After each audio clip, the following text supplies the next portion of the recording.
Peggy 18.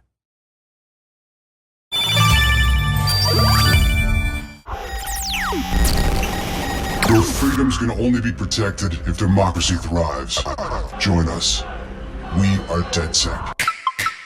The motivation we were interested in for our main character and for the Dedsec crew is hacktivism. Dedsec has always been a hacker group that was trying to achieve social objectives. That's central to what our characters are trying to achieve in the game.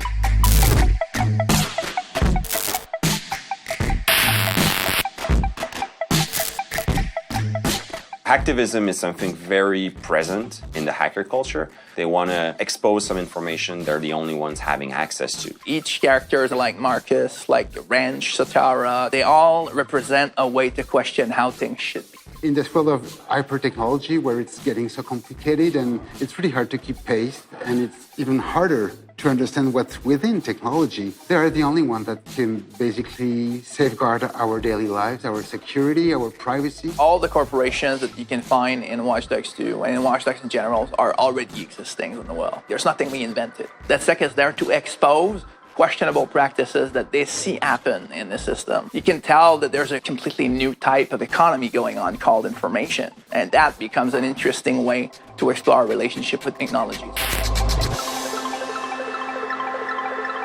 We wanted to treat with respect our subject matter, and for that we needed help. Hackers are really open, they share the information. We had a lot of help from the community itself. A hacker is no longer associated with somebody that's in his basement, like with the dark mood behind his laptop and just trying to break out like a firewall or something like that. It's way more larger right now. The hacker culture is like a collection of subculture all gathering together. We're working with really smart consultant hackers who validate all our scripts, all of our gameplay mechanics, and suggest to us how we can tweak them to make them match what's possible in the real world. And it goes as far as, what kind of script could be used, what kind of words should be used, how various characters should talk about it, and how it would actually be possible to do those things in the real world. One element that was super important for us for the new visual of Dedsec, it was to really embrace the hacker culture. Also the maker aspect of the hacking culture, just like the Mask of the Wrench really embraces the DIY aspect. It's all tied together. We really got inspired by the animated GIF culture, the same treatment that we have with the dithering, all the glitch art. We tapped into all the horror pulp from the cartoons from the late 40s. And we really wanted to bring that to the already mysterious and cryptic feeling of Dedsec. So it's using pop culture elements to the mix and just bring a little bit more fun and colors and attitude to it. Yes, it talks about hacking and technology, but it's also fun. And we wanted to create a game where even though we're talking about serious topics, we're not taking ourselves too seriously.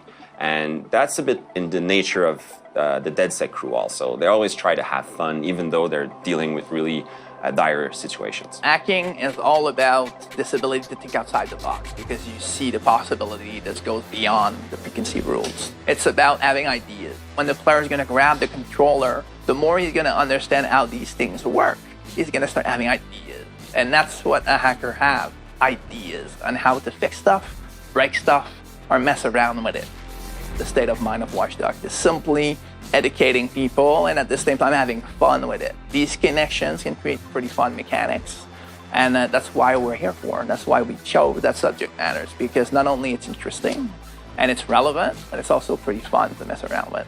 I'm interested in hackers saying that we've respected the culture that we're exploring, but I'm mostly interested in them saying they had fun playing the game.